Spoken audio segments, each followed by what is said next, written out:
সংগ্রামী সাধারণ সম্পাদক, যুবদল সভাপতি এবং অন্যান্য নেতৃবৃন্দ, আজ আজ আমরা উপস্থিত হয়েছি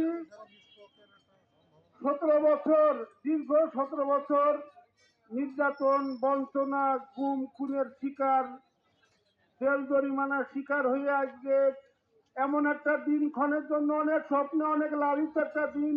সামনে 12 তারিখে সাধারণ নির্বাচন।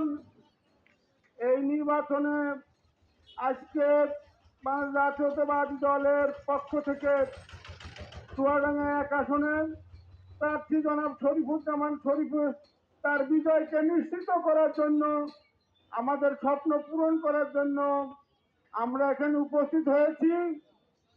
একটা কথা সত্যি আমার চোখ দিয়ে পানি এসে যাচ্ছে, যে নেতা প্রতিটা সাধারণ মানুষকে আপন করে নিতে পারে, আমার সত্যি চোখ দিয়ে পানি এসে যাচ্ছে।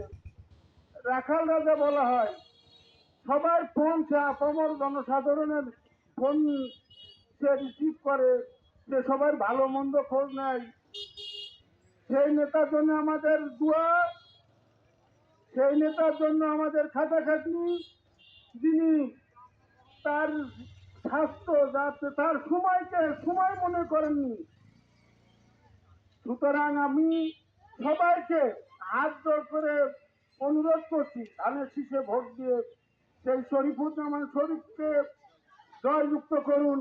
আর আরেকটা কথা বলি, যে আমরা কালকে জনাব শাহিদুজ্জামান তারিক সহদর বড় ভাই, তিনি একটা মূল্যবান কথা আমাদের জন্য বলেছেন, সেটা আমাদের জন্যই রেখেছেন। আমরা যদি নিতে পারি এটা আমাদের সফলতা, আর যদি তার উপহার আমরা না নিতে পারি, আমরা খাস করে বাসী, আমরা আলমডাঙ্গাবাসী, চুয়াডাঙ্গা, এটা আমাদের ব্যর্থতা। আমি এই বলে আমার জনাব তারেক রহমানকে আমরা প্রধানমন্ত্রীর দেখার আকাঙ্ক্ষা ব্যক্ত করে, জনাব শরীফুজ্জামান শরীফকে আমরা এমপি হিসেবে দেখার আকাঙ্ক্ষা ব্যক্ত করে আমি আমার বক্তব্য শেষ করছি। বাংলাদেশ জাতীয়তাবাদী দল জিন্দাবাদ, খালেদা জিয়া অমর হোক, তারেক রহমান জিন্দাবাদ। আসসালামু আলাইকুম, বাংলাদেশ জিন্দাবাদ।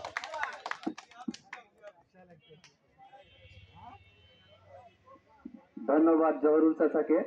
আমরা দেখতে পাচ্ছি 1971-এর বীর মুক্তিযোদ্ধা আমাদের মাঝে উপস্থিত হয়েছেন, বীর মুক্তিযোদ্ধা জনাব শামসুদ্দিন বুদো চাচা। শামসুদ্দিন বুদো চাচাকে আমাদের মাঝে উপস্থিত হওয়ার জন্য আহ্বান রাখছি।